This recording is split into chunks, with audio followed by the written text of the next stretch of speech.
Bismillahirrahmanirrahim. Assalamu alaikum students, hope you all fine.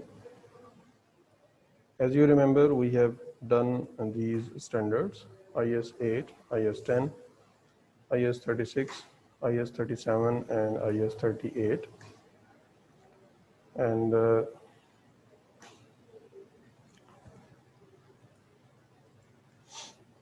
इसको हमने बहुत ज़्यादा डिटेल के साथ डिस्कस किया। ये नोट्स आपको शेयर पहले भी किए गए हैं, दोबारा आज कर दिए जाएंगे। IS 8, this is IS 10 and IS 36 impairment of non-current assets.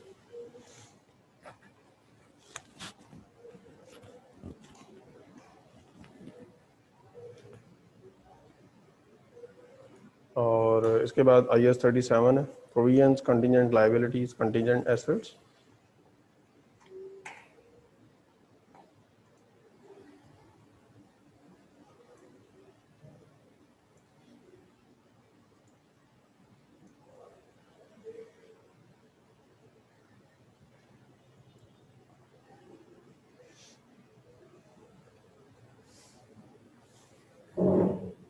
At last, IS 38, intangible non-current assets.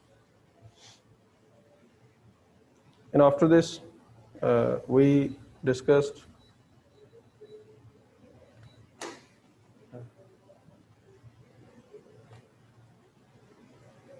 अभी ऑडिटिंग चाहिए, न्यू शेयर कर लेंगे, हो जाएगा।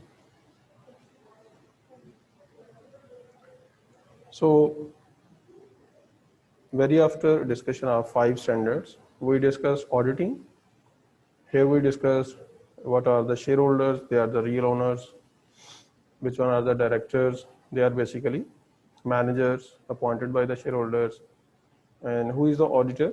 Auditor is an independent third party जिसको शेयर होल्डर्स अपॉइंट करते हैं कि वो डायरेक्टर्स के काम को चेक करें और अपना ओपिनियन दें for the financial statements.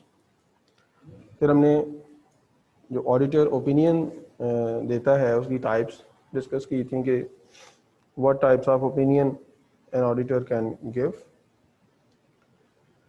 So it was qualified opinion and unqualified opinion.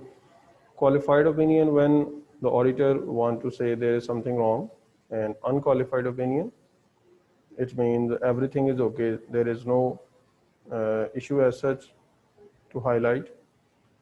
फिर हमने qualified opinion की types discuss की थी कि here is emphasis of matter paragraph, disclaimer of opinion, adverse opinion, and side by side we said what is the impact of an auditor opinion on stakeholders, shareholders decisions.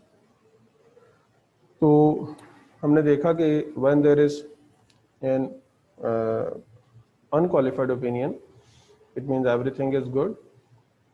तो इससे shareholders का and other stakeholders का जो confidence है वो increase करता है for the managers, for the company. लेकिन अगर खुदा ना खास्ता कहीं पे क्वालिफाइड ओपिनियन आ जाए तो share holders and other stakeholders का जो कॉन्फिडेंस है for the company and management body, वो कॉन्फिडेंस जो है वो लूज होगा।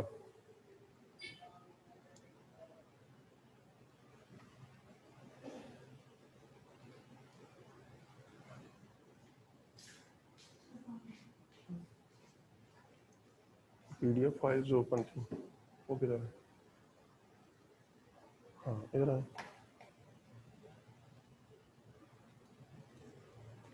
ये वाला, ठीक है, ऐसा ही।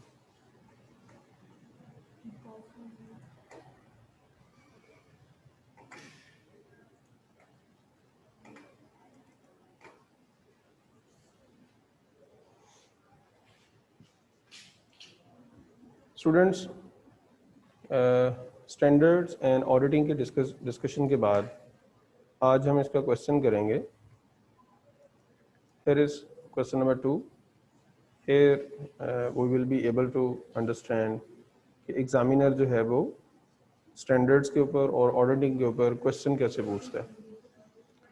सो क्वेश्चन नंबर 2 को देखें, ये वर्कशीट आपको जूम पे शेयर कर दी जाएगी। Here are 5 questions almost. और इसकी स्लाइड्स और ये क्वेश्चन, इसकी मार्किंग स्कीम, ताकि आप प्रैक्टिस कर सकें। तो क्वेश्चन नंबर 2 है, XY Limited has been trading for many years.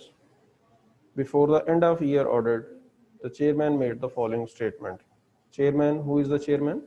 जो board of directors का head होता है, who is there to chair the meetings. तो chairman की statement है कि I am pleased to report that the profit for the year ended 31st March 2016 has increased from 86,000 to 174,000. Almost double हो गया है ये profit. These results have been achieved through careful cost control and concentrating on those areas which offer the greatest return. अब ये chairman की statement है कि जी कैसे इतने ज़्यादा प्रॉफिट्स अर्न किए गए।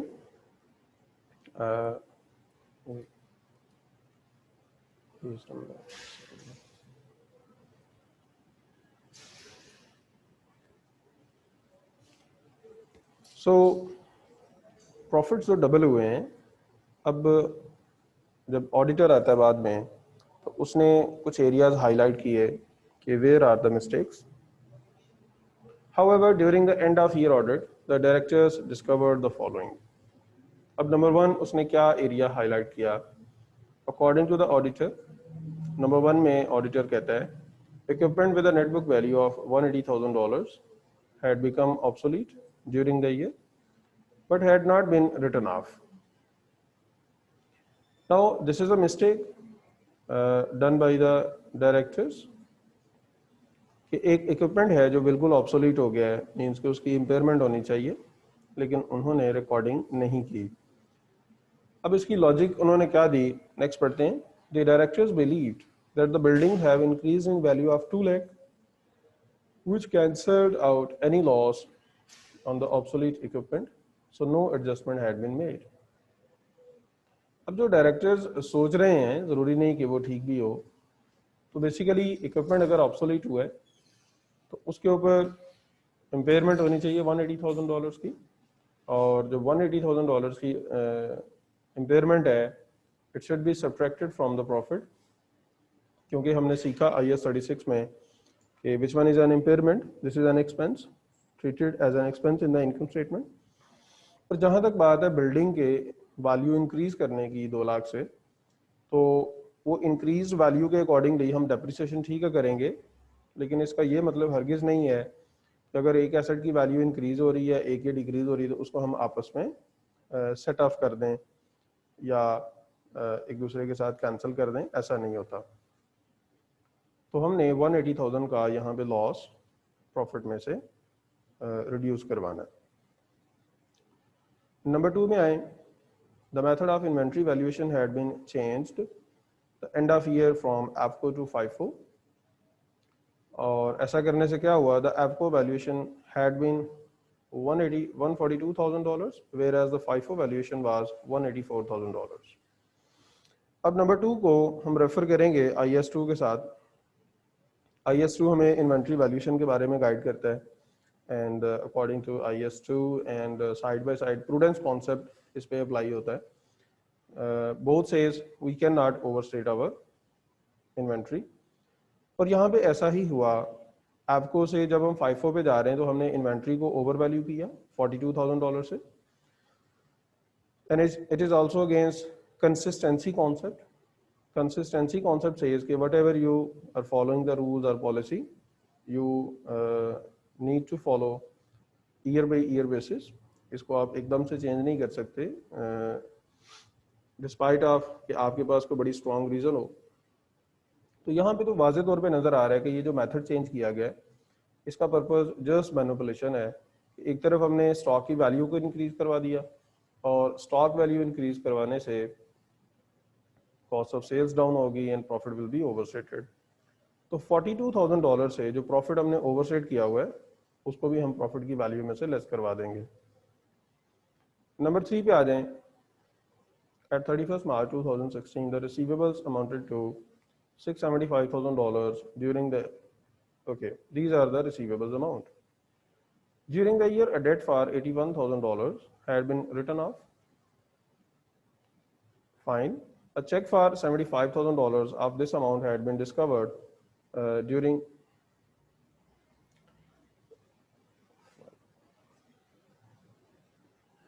the audit. The check had not been recorded in the books of account but is expected to clear the bank. अब क्या कह रहे हैं कि रिसीवेबल्स हैं $675,000 के, ठीक है, तो $81,000 का बैड डेट रिकॉर्ड हो गया था, लेकिन ये सारे का सारा बैड डेट नहीं हुआ। बेसिकली 81,000 का 75% हमें रिकवर हो गया था और ये अमाउंट बनती है 60750। आप कैलकुलेशन करके कंफर्म कर सकते हैं। तो अगर 75% अमाउंट रिकवर हो गई थी तो इट मीन्स के उसको रिकवरी रिकॉर्ड होना चाहिए, मीन्स के उसको प्रॉफिट में ऐड होना चाहिए। तो हमने बैड डेट 81,000 से रिकॉर्ड किया हुआ है, that is too big amount. इतने बैड डेट्स नहीं हैं, बैड डेट्स जो हैं वो ऑलमोस्ट कोई 20,000 के अराउंड है। तो जो एक्स्ट्रा अमाउंट हमने बैड डेट रिकॉर्ड कर दी हुई है और जो 75% इसका रिकवर हो गया है, तो 75% अमाउंट बनती है 60750। This is basically bad debts recovered, ये हमें रिकवर हो गए थे बेसिकली। तो इसको हम क्या करेंगे, प्रॉफिट में ऐड करवा देंगे एज इट्स एन इनकम।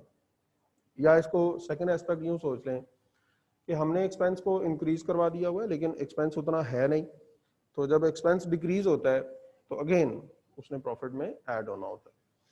तो इन बोथ सेंस प्रॉफिट में ये वैल्यू ऐड हो जाएगी 60750 की अमाउंट के साथ। So these are the adjustments according to the standards. जैसे IS 36 अप्लाई हो रहा है, IS 2 अप्लाई हो रहा है। So this is how an examiner asked to us कि how to apply the standards. अब देखते हैं इसकी रिक्वायरमेंट्स क्या हैं। तो फर्स्ट ऑफ ऑल 2 मार्क्स के लिए हमें पूछा गया explain the term stewardship. Stewardship मैंने ऑडिटिंग की डिस्कशन में भी समझाया था कि ये बेसिकली जो एजेंसी रिलेशनशिप है, agency relationship as we said के जो डायरेक्टर्स हैं they are basically agents of the shareholders. तो ये जो एजेंसी रिलेशनशिप है इसी को स्टीवर्डशिप कहा जाता है। इट मीन्स के ऑडिटर्स डायरेक्टर्स आर रिस्पॉन्सिबल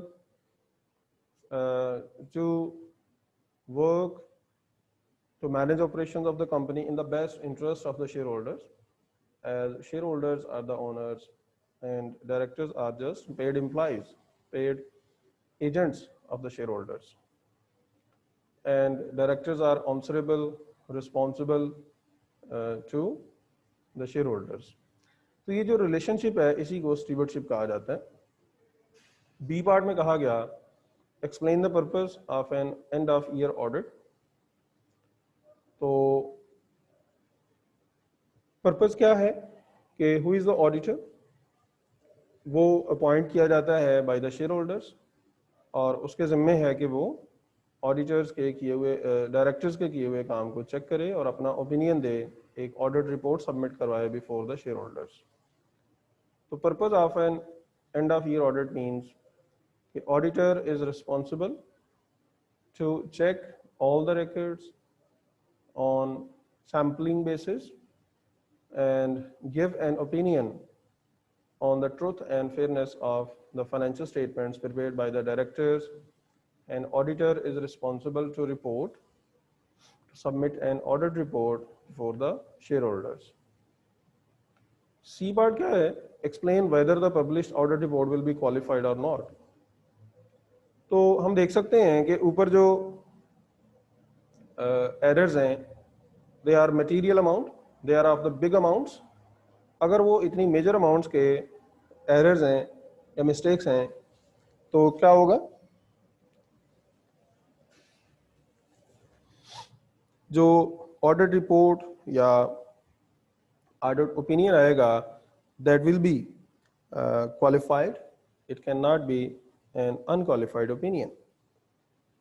तो हम कहेंगे कि जो ऑडिट रिपोर्ट है या ऑडिट ओपिनियन है that will be a qualified opinion. D part में आप देखते हैं कि हमें पूछा गया कि ये जो ऊपर आपको 3 पॉइंट्स दिए गए हैं इनकी क्या एडजस्टमेंट, क्या ट्रीटमेंट होगी। तो आपको अंदाज़ा हो रहा है कि एग्जामिनर कैसे आईएसएस और ऑडिटिंग को कंबाइन करके क्वेश्चन में पूछता है कि साथ ही उसने ऑडिटर का भी रेफरेंस दे दिया और साथ ही हमें अकॉर्डिंग टू द स्टैंडर्ड्स इनकी एडजस्टमेंट पूछ ली। तो डी पार्ट कंप्लीट पढ़ें। Describe the correct accounting treatment of points 1 2 3 with reference to relevant accounting standards. और सबसे ज़्यादा मार्क्स हैं वो इस पार्ट के हैं 9 मार्क्स। और डी का सेकंड पार्ट है analyse the effects of any correction on the profit for the year ended 31 मार्च। और इसमें हमने प्रॉफिट जो ऊपर रॉन्ग प्रॉफिट दिया हुआ है उसको लेके हमने उसकी करेक्शन भी करनी है। तो इसके मैं पॉइंट्स आपको बता चुका हूँ। जरा इसकी मार्किंग स्कीम में चलते हैं और देखते हैं कि कैसे इसको एडजस्ट किया गया।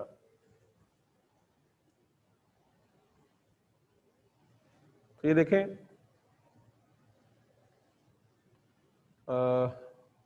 ए B C these are just theories. जो डी पार्ट है इसमें आप देख सकते हैं कि कैसे नंबर 1 को IS 36 के अकॉर्डिंगली एक्सप्लेन किया गया और नंबर 2 को IS 2 एंड IS 8। IS 8 यहाँ पे कैसे फॉलो अप्लाई हो रहा है। IS 8 में हमने देखा था accounting policy and changes in accounting policy. तो पहले फर्म आपको फॉलो कर रही थी और बाद में उन्होंने FIFO पे स्विच किया। सो this is a change in accounting policy and by changing this क्या चेंजेस आ रही हैं कि स्टॉक की वैल्यू इंक्रीज हो गई है। तो हमने बताना है कि जी इट इज़ अनफेयर कि आप क्लोजिंग स्टॉक की वैल्यू को इंक्रीज करवा दें। इसी तरह से जो नंबर 3 है इसमें हमने क्या देखा कि ड्यूरिंग द ईयर जो है एक बैड डेट हो गया था लेकिन very after the statement of financial position date वो चेक हमें मिल गया। तो वो जो रिकवरी है क्योंकि अभी फाइनेंशियल स्टेटमेंट्स पब्लिश नहीं हुई थी तो इनको हम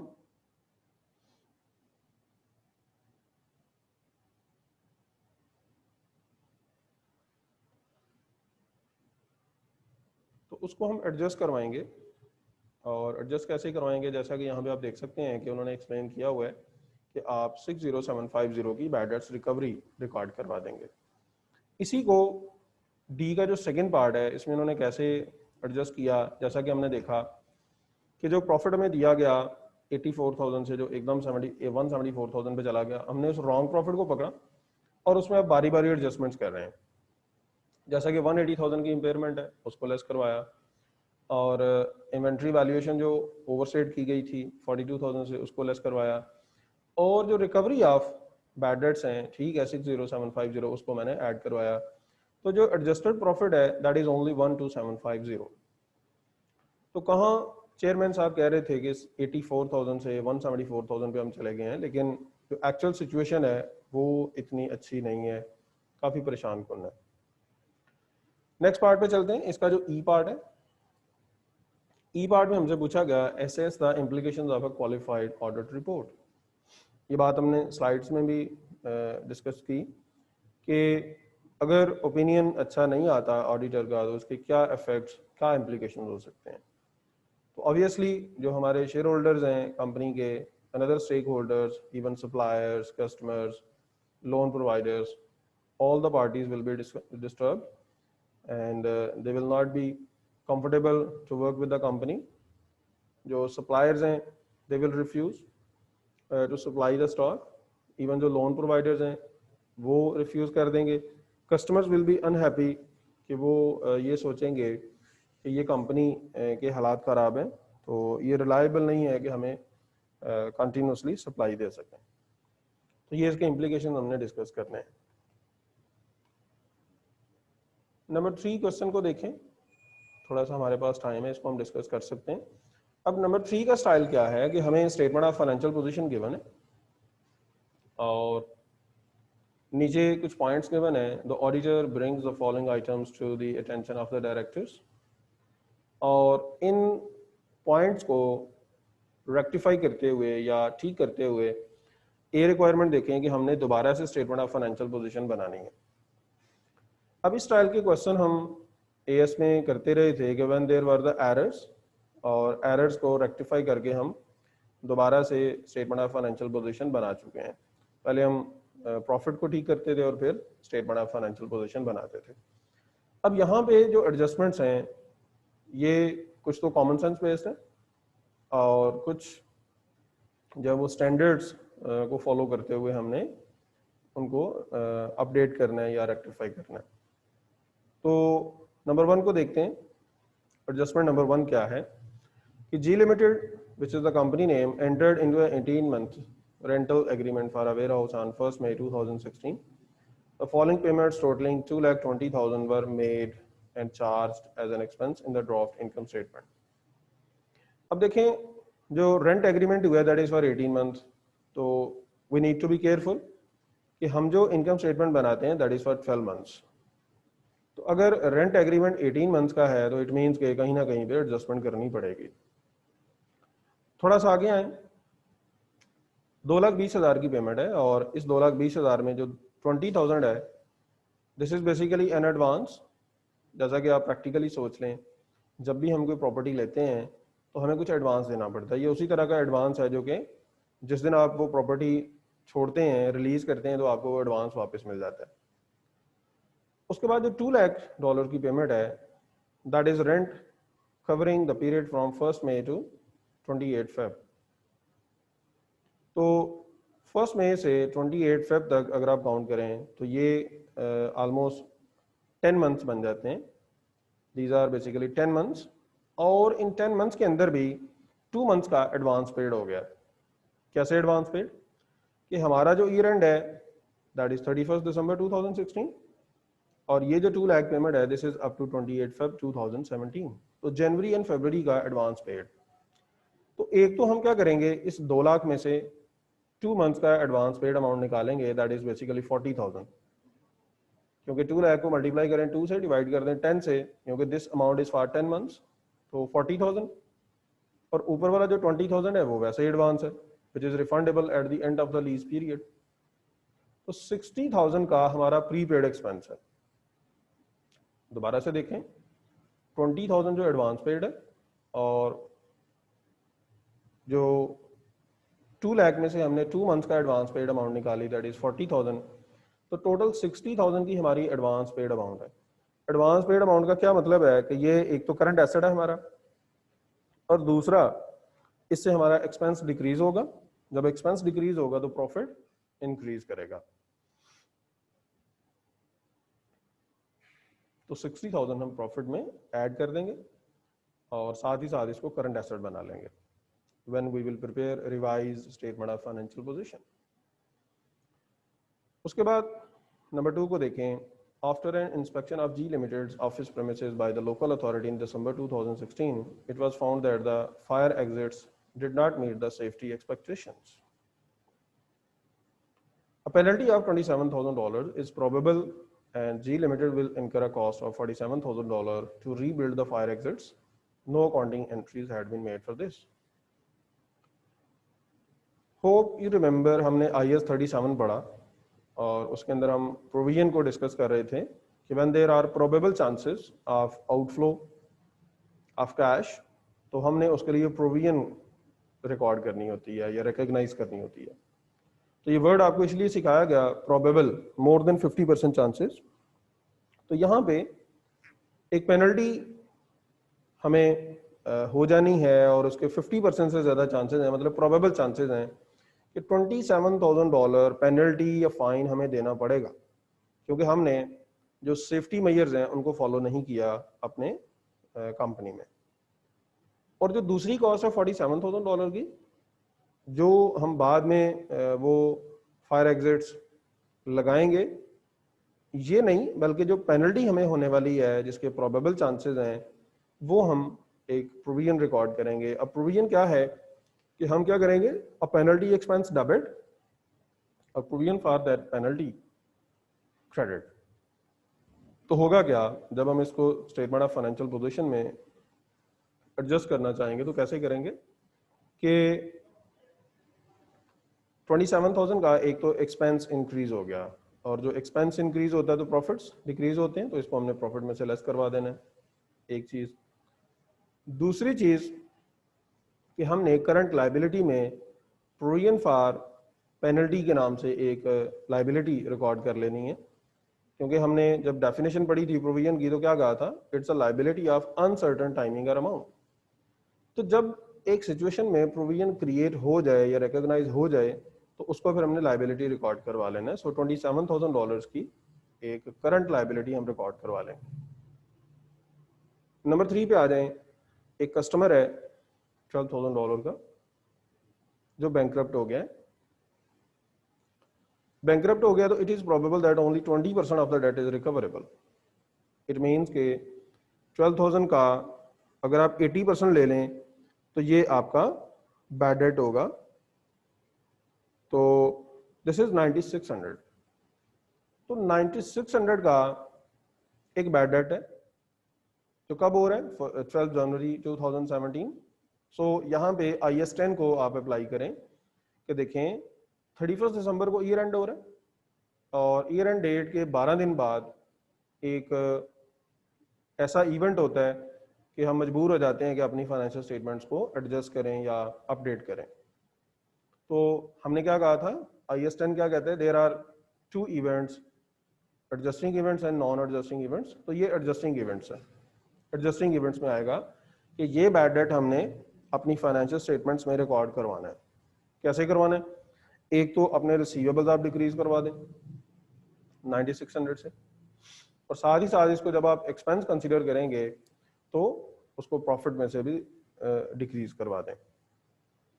और प्रॉफिट में डिक्रीज या इंक्रीज करवाने के लिए we have a retain earnings amount. तो रिटेन अर्निंग्स के अंदर हम प्लस माइनस करते जाएंगे। तो देख लें, एक तो ए पार्ट में आप स्टेटमेंट ऑफ फाइनेंशियल पोजीशन दोबारा बनाएंगे। बी पार्ट में क्या है कि नंबर 1 और 2 को कैसे हमने ट्रीट करना है वो हमने डिस्कस किया। सी पार्ट में explain the role of an external auditor, ये भी हम जानते हैं। डी पार्ट कहता है explain why the audit report of a limited company is addressed to the company's share holders and not its directors. अब ये टोटली कॉमन सेंस है, एज वी नो वेल कि share holders are the real owners and they have the authority to appoint the auditor to come and check all the work done by the directors and submit a report before the shareholders. तो ये कैसे हो सकता है कि जो auditor है वो आए और अपनी रिपोर्ट डायरेक्टर्स को सबमिट कर दे जिनका वो काम चेक कर रहे हैं? तो ये नहीं हो सकता। हम इसको जरा डिस्कस करेंगे। नेक्स्ट ई पार्ट की कुछ एडिशनल इंफॉर्मेशन है कि G limited adopted the weighted average cost method to ascertain the value of inventories in 2016. Fine. The purchase price has been increased over recent years. Directors are now considering changing to first in first out method, मतलब FIFO पे वो जाना चाह रहे हैं 2017 में। तो आपको पता है कि ये जो हम इन्वेंट्री वैल्यूएशन मेथड चेंज करते हैं, this is a change in policy IAS 8, और IAS 8 इसको कैसे गाइड करता है वो हमने यहाँ पे डिस्कस करना है। जरा ई पार्ट को देखें। Advise the directors whether or not the method of valuing inventory should be change, justify your answer. तो यहाँ पे हम IAS 8 का रेफरेंस देंगे। IAS 8 जरूर हमें अलाउ करता है कि we can change the policy, लेकिन उसके फिर जो आउटकम्स हैं उनको फॉलो करना जरूरी है कि जब आप पॉलिसी चेंज कर रहे हैं तो इसके चेंज की वजह से जो इन्वेंट्री चेंज होगी, इन्वेंट्री की वैल्यू चेंज होगी और उसके प्रॉफिट्स पे जो इम्पैक्ट आएंगे वो हमने प्रीवियस ईयर्स में भी देने हैं। We have discussed this retrospective effect कि हमने प्रीवियस ईयर्स में भी इसका इम्पैक्ट देना होता है। तो ये हम डिफरेंट पॉइंट्स के साथ इसको डिस्कस करेंगे। इसी तरह से क्वेश्चन नंबर 4 है जस्ट लाइक क्वेश्चन नंबर 3, और नंबर 5 जो है ये मेजर पार्ट इसका थ्योरी है जो हमने दीगर क्वेश्चन में डिस्कस की। नंबर 1 जो है that is all about IAS 36, all about IAS 36। तो अगर आप कर सकें तो ये बहुत अच्छा है, क्योंकि ये थोड़ा सा ओल्ड फैशन क्वेश्चन है 40 मार्क्स वाला। हमारे जो लेटेस्ट क्वेश्चन हैं दे आर ऑफ 25 मार्क्स। ठीक है, अगर आप इसको कर सकें तो बहुत अच्छा होगा। जहाँ पे भी प्रॉब्लम हो वो आपने डिस्कस करनी है। सो गुड लक, अल्लाह हाफिज़।